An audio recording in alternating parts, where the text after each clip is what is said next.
the true administration of justice is the foundation of good government. Famous jury trials, dramatizations of cases taken from actual court history. The names of persons and places have been altered to protect the identity of those concerned. The People versus James Talland. Tonight's famous jury trial is the case of the People versus James Talland. Everyone is familiar with the racketeers, the overlords of the underworld, preying on legitimate business. But to most people, the master criminal, the man who organizes a crime ring and plots its robberies, is a character found only in detective stories. Tonight's famous jury trial brings you the story of James Talland, who was charged with being the mastermind of one of the most clever crime rings that ever operated.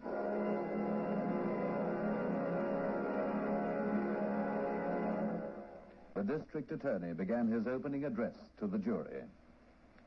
The defendant in this trial is James Talland. Many of you, perhaps, may have heard of James Talland as a successful real estate operator, a solid family man, a pillar of his church and of his community. Few, until a short while ago, knew that James Talland was also a jewel thief. He is on trial at the moment for the theft of a necklace belonging to Mrs. Nicholas Smythe of this city.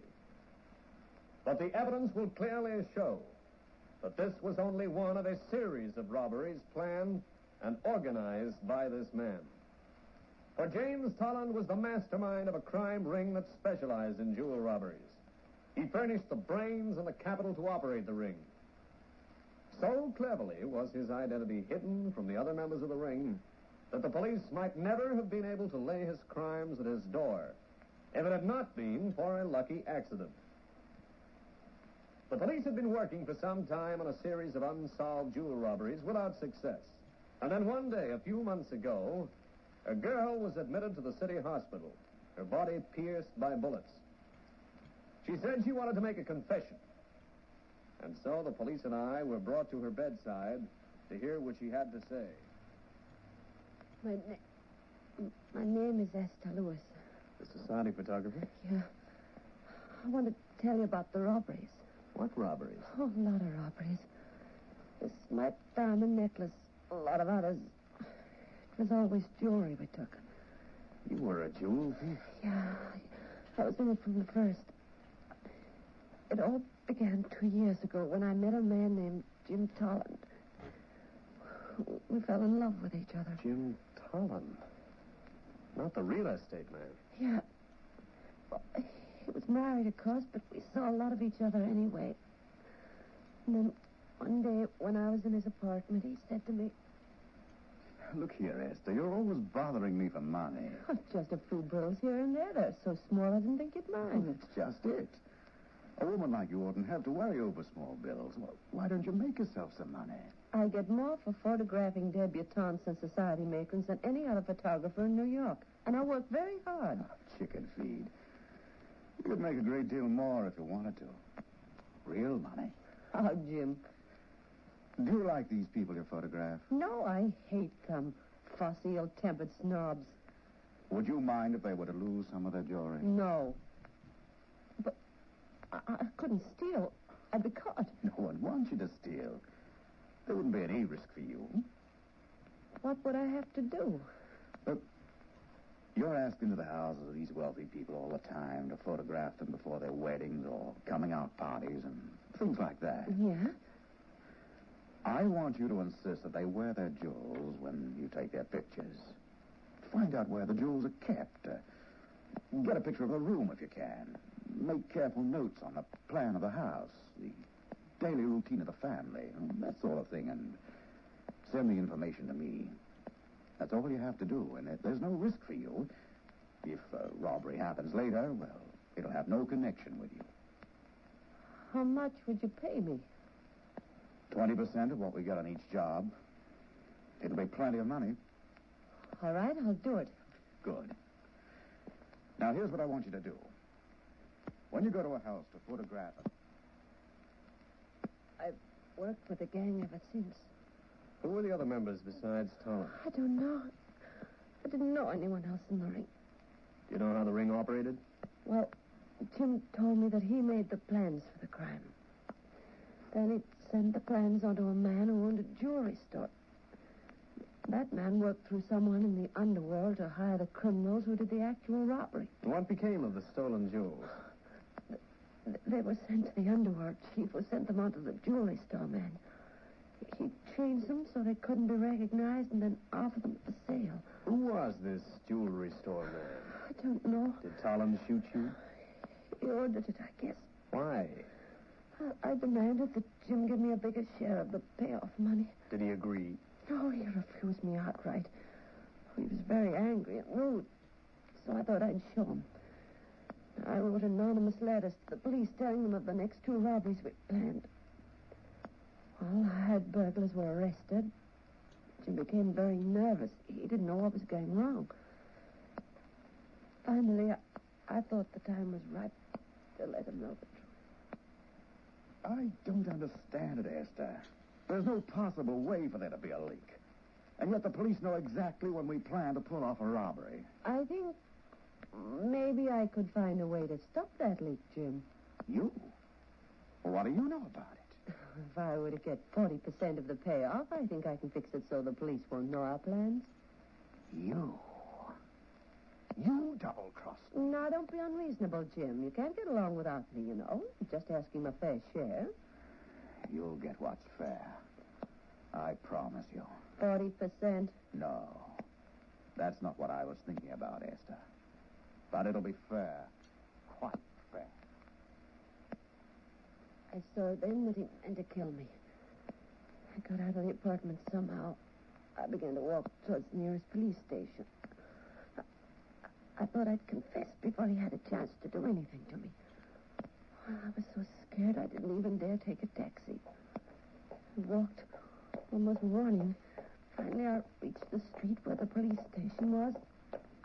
I was almost there, and then... Hey, miss, Yeah? your share from the boss.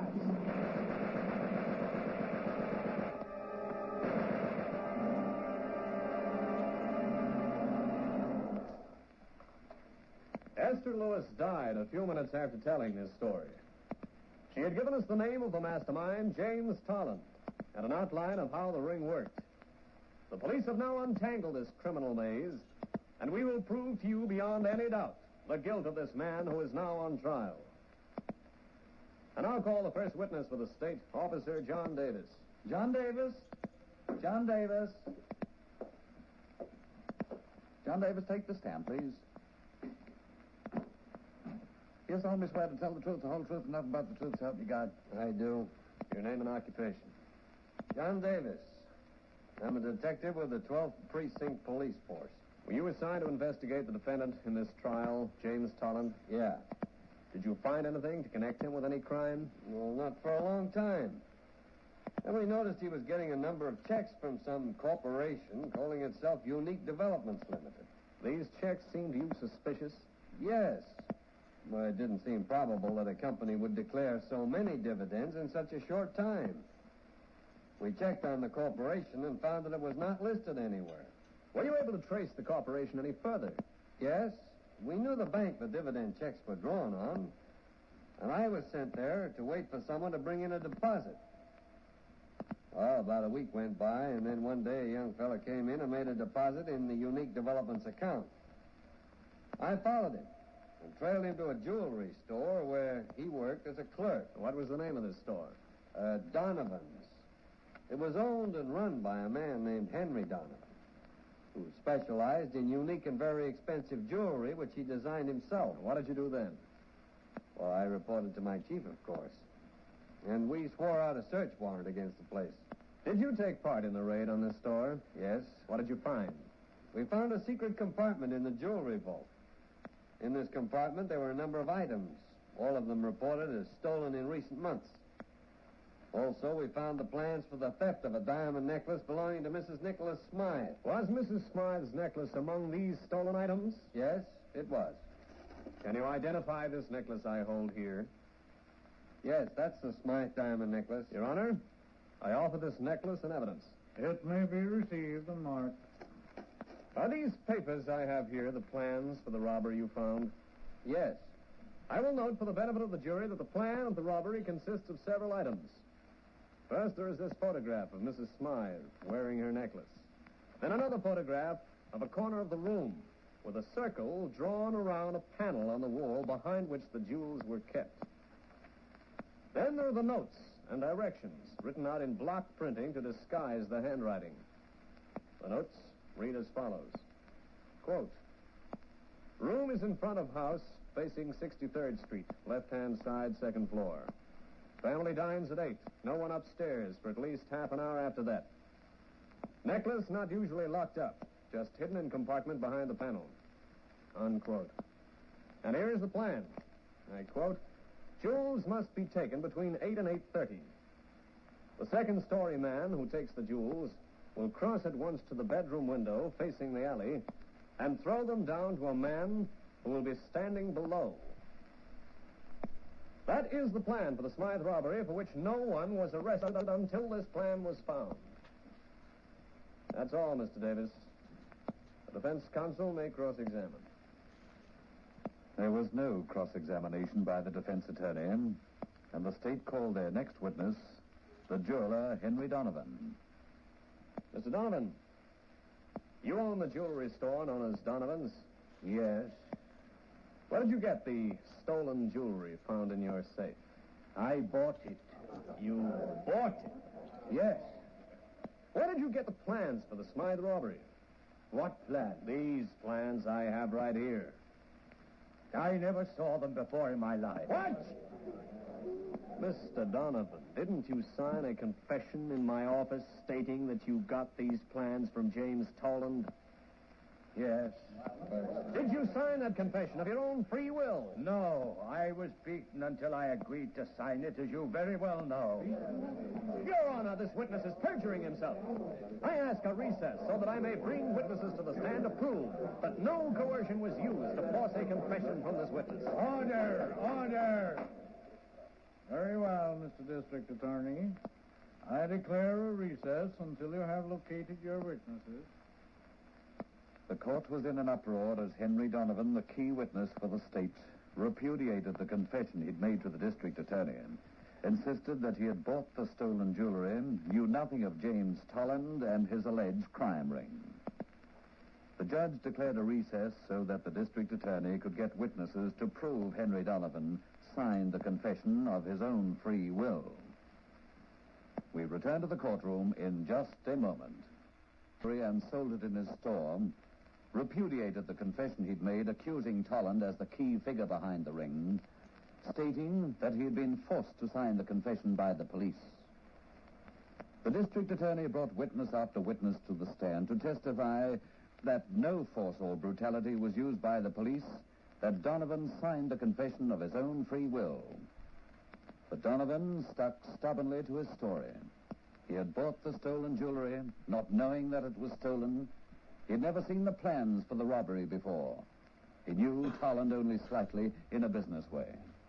Exasperated and furious, the district attorney preferred charges of perjury against his disastrous witness. And then the defense opened the case for James Talland by calling the defendant himself to the stand. Mr. Talland, did you know the society photographer Esther Lewis? Yes? Did you ever suggest that she use her entree to fashionable houses to take pictures for you which you could use in a criminal way? Certainly not. Did you ever do anything to this woman which would cause her to be your deadly enemy? Yes, I'm afraid I did. What did you do to cause this feeling on the part of Miss Lewis? Well, when we first met a couple of years ago, we were very much attracted to each other. Things went on like that until a few months ago. And then I told Miss Lewis that we ought not to see each other anymore. I said it wasn't fair to her and pointed out that I was a married man and all that. But she saw what I really meant, that I was sick and tired of her, and, well, it made her furious. Did she make any threats against you at that time? Yes, she threatened to get even with me or kill me even, but, well, she was so hysterical, I naturally didn't pay much attention to what she was saying. During your friendship with Miss Lewis, did you know of her criminal activities? I had no inkling of them until the police told me that Miss Lewis had accused me on her deathbed of being her partner in crime. I see. Now, Mr. Talland, it has been testified that you own stock in a corporation called Unique Developments Limited. How did you come into possession of this stock? I bought it. From whom? Henry Donovan. Under what circumstances? He told me that he needed capital to expand his business and offered me the stock in return. Did you know that Donovan had stolen jewelry in his possession? Certainly not. Your witness. Thank you. Mr. Talland, a search of your house disclosed a very large sum of money in cash in your safe. An examination of your books showed that this money was far more than you could have made from any legitimate source. How do you account for the money?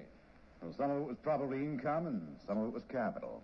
You kept thousands of dollars worth of idle capital in your safe in cash? Yeah? For what purpose? Well, sometimes I needed large amounts of cash in my business. For what purpose? To invest, to pay bills, any number of purposes. And you kept this money in cash in your safe instead of investing it or putting it in the bank? Yes. Mr. Talland, I put it to you that you kept that money in your safe in cash so that there would be no trace of your illegal activities or the income derived from those activities. That's entirely untrue. Mr. Talland, I have here a pad of paper and a pencil. Will you write your name, please? I object. I don't see the connection, Mr. District Attorney. I will connect the signature in a moment, Your Honor. Very well. Just write your name, please, Mr. Talland. All right. Here. No. Just hold it for a moment, please. I'm not ready to use the signature yet. Now, Mr. Talland, you testified that you bought the Unique Development stock from Mr. Donovan, believing that the money was going to be used to expand Mr. Donovan's business. Yes. How much money did you invest? Oh, about $50,000. Did you ever investigate the corporate setup of Unique Developments? No. Did you know that no such corporation existed? No. Mr. Talland, you mean that you invested $50,000 in a business and took no steps to find out whether your money was safeguarded? Yes. I was satisfied as long as dividends kept coming in, and, well, I trusted Donovan. Very touching, Mr. Talland. Oh, I'm ready for that paper now. What? The paper with your signature on it? Oh, yeah, here. Yes. Your Honor, I offer this paper in evidence. I object. What possible connection has this signature with the case in hand? You said you would make a connection, Mr. District Attorney. The connection is this. While I was questioning Mr. Talland, he executed a rather complicated design on this piece of paper beside his signature. I believe it is called doodling. On the plans of the Smythe robbery, there is an almost exactly similar design. Your Honor, I object. This is pure humbug and One trickery. moment, Counselor. May I see the two documents in question? Here they are, Your Honor. It is irregular, but I believe the connection is clear. I overrule the objection. Exception. That's all, Mr. Talland. Your Honor, the defense rests. The state also rests. Your Honor, I move that the case be dismissed on the grounds... Overruled. Proceed with your summation, please. Your Honor, ladies and gentlemen of the jury, I ask you to consider well the character of the man who is now on trial. James Talland is a solid, respectable businessman. Do you think it remotely possible that James Talland is a criminal? In heaven's name, what inducement is there for him to have turned to a life of crime? He had everything for which most people struggle all their lives. Do you think it probable or possible that he would jeopardize all that he had for the sake of a few extra dollars? Look at the evidence. What is this evidence against him? The accusation of any hysterical, vindictive, unbalanced girl who confessed that she was herself a criminal. Do you think that such a woman would stop at anything if she wanted revenge? There is the confession of Henry Donovan, repudiated by him. And you have heard the defendant himself explain that his connection with Donovan was a legitimate business deal. What other evidence is there? Well, there is a doodle. I am sorry to have to waste your time discussing such nonsense. The essential point about it is that anyone can draw these little impromptu designs. Many people frequently do while they are thinking. And all of such designs have a marked similarity. That is all there is to be said about the matter. I ask you to weigh this inconsequential evidence against the character and reputation of James Talland and form the only conclusion that can be drawn from the facts. Your verdict must be not guilty. The prosecution will sum up. Your Honor, ladies and gentlemen of the jury, my most learned colleague has asked you to look at the facts of James Talland's life. I ask you to look behind those facts to the truth. It is true that James Talland had everything for which most men spend their lives to attain. That is precisely why he became a criminal. He wanted new worlds to conquer. He wanted to pit his brains against the whole of society and win. James Talland didn't become a criminal for money. He did it for fun, for excitement, for danger, to exercise his wits. James Talland is a criminal genius. What other evidence has been offered? The accusation of Esther Lewis. How do you think that girl would endanger her immortal soul with a heartless, vindictive lie upon her deathbed? No, she wanted to speak the truth. She insisted on speaking the truth, to James Talland's undoing. There is the confession of Henry Donovan, repudiated to be sure. But you have heard a number of reputable, honest witnesses testify that Donovan signed that confession of his own free will. Why did he repudiate that document? Because he was afraid. Because between the time he signed it and the time he appeared in this courtroom, someone had threatened his life unless that document were repudiated. And what is the defendant's story? An incredible tale of buying stock in a non-existent corporation. Does that sound like the action of an astute businessman? No, it is a clumsy and obvious lie. Finally, there is the design drawn by James Talland on a piece of paper in this courtroom, and the design almost identical in form found upon the plans for the robbery of the Smythe diamonds. Put all these things together, and there can be but one conclusion. Well, let me put it to you another way. If you assume that James Talland is innocent, that Donovan was lying, that Esther Lewis was lying, you get an assortment of the most fantastical, nonsensical, improbable facts and coincidences that make no sense at all. If, on the other hand, you assume that Talland is guilty, all of those facts fall into their proper places to form a reasonable, coherent story. There can be but one conclusion drawn from these facts: that James Talland is guilty as charged. The judge instructed the jury, and they withdrew to consider their verdict, to ponder over the evidence and decide whether James Talland was an innocent man entangled in a net of circumstantial evidence, or whether he was, in fact, a master criminal, the mastermind of one of the most clever crime rings ever organized. We will bring you their verdict in just a moment. And now we take you back to the courtroom where the jury is about to deliver its verdict. Ladies and gentlemen of the jury, have you reached a verdict? We have, Your Honor. How do you find? We find the defendant, James Talland, guilty as charged. James Talland was sentenced to a long term in prison and has gone down in the annals of crime as one of the most clever criminal organizers of all time. A man who masterminded crime and was brought down by one chance in 1,000. Famous Jury Trials, the drama of the courts drawn from actual courtrooms.